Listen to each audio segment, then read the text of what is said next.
my name is Elizabeth Moore. I'm the Foster Care and Community Engagement Coordinator with Marion County Children Services. And welcome to our next episode of our podcast. Here with me today, I actually have people from our intake unit. So I'm going to go ahead and let them introduce themselves. Ellen, if you want to start. Hi, I am Ellen Thrush, and I am the intake supervisor. I'm Paige and Ellen, and I'm an intake caseworker. And can you guys kind of maybe just tell everybody how long you've been with the agency? I have been here for 5 years. I have been with the agency for almost a year and a half. So as you can tell, what we're going to do is talk about our intake unit and really kind of that first step of what happens when you call and make a report. These are the first people that work with our community at the agency. So Paige, can you just give us a little bit of information about what your unit does? Yeah, so once a report is made, we hold briefings in the mornings and we discuss the reports that are made. We base them off of the state of Ohio screening guidelines. Once the report is screened in, we go out and make contact with the family. We have to meet with all parties of the family. We assess safety. We ask specific questions regarding to mental health, substance abuse. We take into consideration the ages of the children. We have to decide if we can safely leave a kid in the home or not, what kind of supports the family has, and just kind of gather all of our information and go from there. Cool. So Ellen, in our last episode, when we had Jackie on, she had kind of talked a little bit about in 2019, last year, we had 941 of those assessments of safety, like Paige was just talking about, and that it was an increase of 47% since 2014. So with that increase, what kind of other additional changes have you seen? Which you said you've been here about 5 years now, yeah. So it works out pretty well. What kind of other changes have you seen at the agency? So I think that there has obviously been an increased drug use in our community. It's gotten worse. It started with the heroin epidemic, and then we kind of moved a little bit towards meth. I will say that we're also seeing kids that are younger that are being exposed to the drugs, and even teenagers having those substance abuse problems. So we recently started drug screening the kids in the home, what we like to call after they're born, because we do have some infants that are born with drugs in their system. And so we were really curious as an agency, if the parents are using substances and they're using them in the homes around their children, how are those children being affected? So we have found a significant number of kids, anywhere from an infant to, a teenager that are testing positive for substances. So I think that that's really increased our caseloads, because those are also put in as an additional intake so that we can continue to assess just that specific need. And I think that we have also had those higher risk cases where the parents are, one parent using drugs or both parents using drugs. So it's been really difficult to help, those families and keep those numbers lower.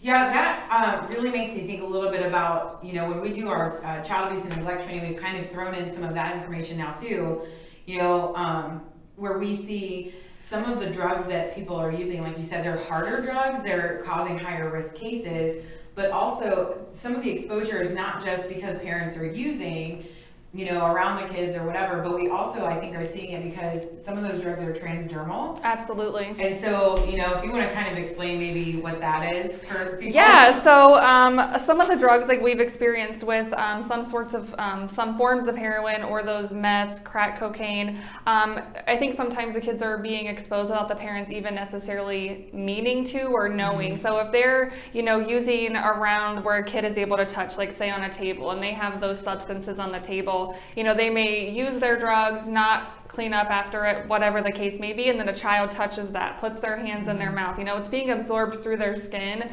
so it's not even necessarily that the parents are meaning to do that, but unfortunately the kids are secondhand being exposed to that just because of how easily it is to transfer from a table to your skin to in your mouth. So it's really scary to think that that's being, done in those homes.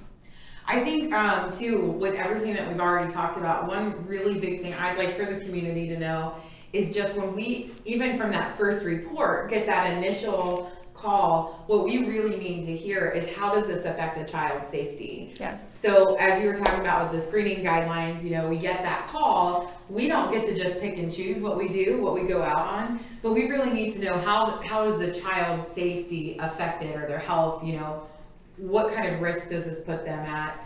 it's not just if we're getting an icky feeling. So I think that's important for everybody to know.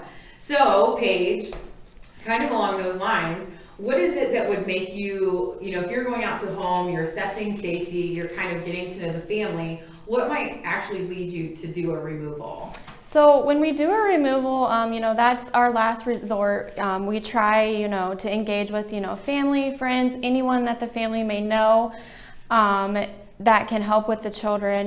We work with the assistant prosecutor, family court. It's not just us making these decisions, but we have to determine that the children are safe in the home before we do a removal. Mm-hmm.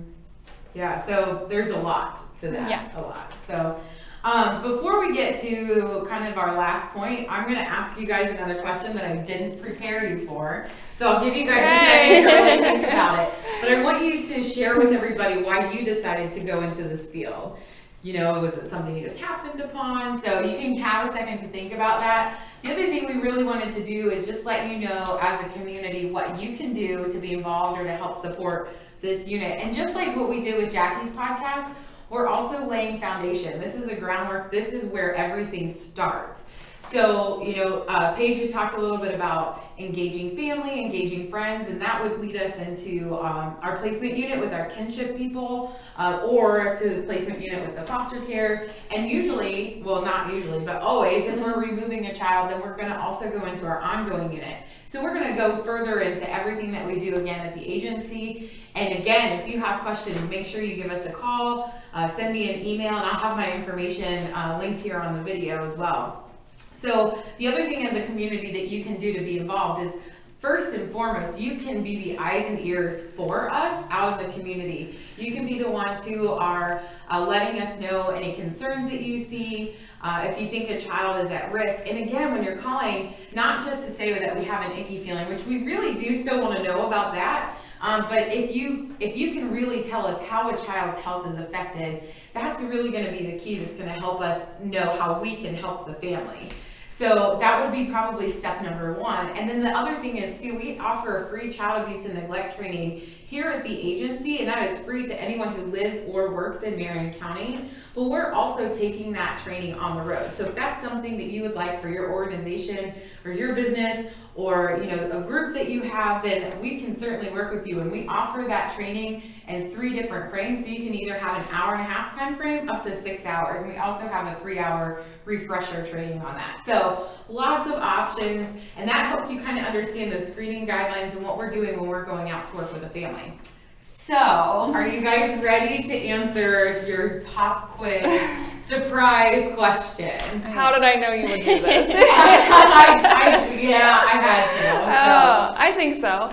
So I will say 5 years ago, prior to working here, I was working at an attorney's office and worked very closely with family court. So in being at family court all the time, I would see caseworkers from Children's Services, and it was always intriguing, like, what is going on? How does the system work? Because I will tell you, I was very much unaware of what this agency did and how it worked. So when I applied and I came, you were actually here. What? So I will say my first day with you was mind-blowing. We went on a road trip with a detective to Columbus. Oh yeah. And it was my very first day, and I literally had no idea what to expect. So it was actually really neat because I was thrown right into the mix, and then seeing you worked a case from that initial visit at the hospital. I then went out with you and followed up with the family. So I will say it was not at all what I expected when I started, but then going out and seeing that, you're in these people's homes, your job is so important because, these kids' lives sometimes are at risk, like for that case.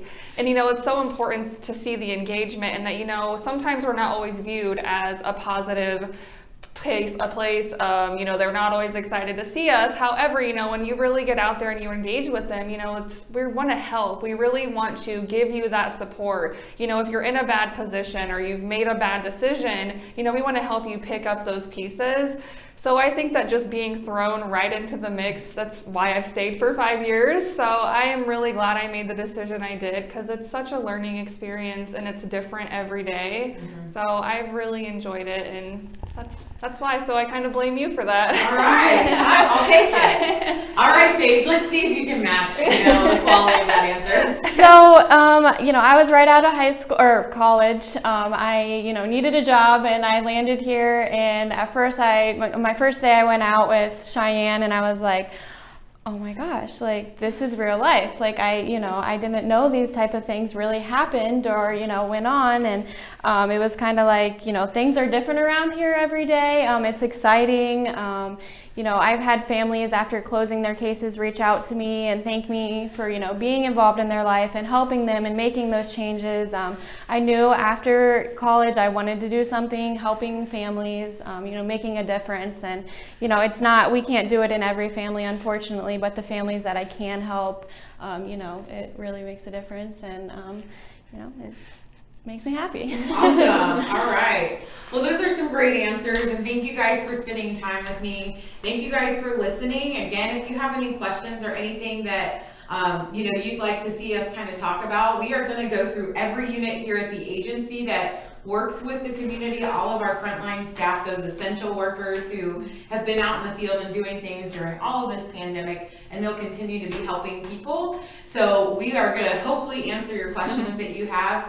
But please, if you have anything, let us know. And we're just thankful that you're watching and that you are interested in what we're doing here at Children's Services. Thanks.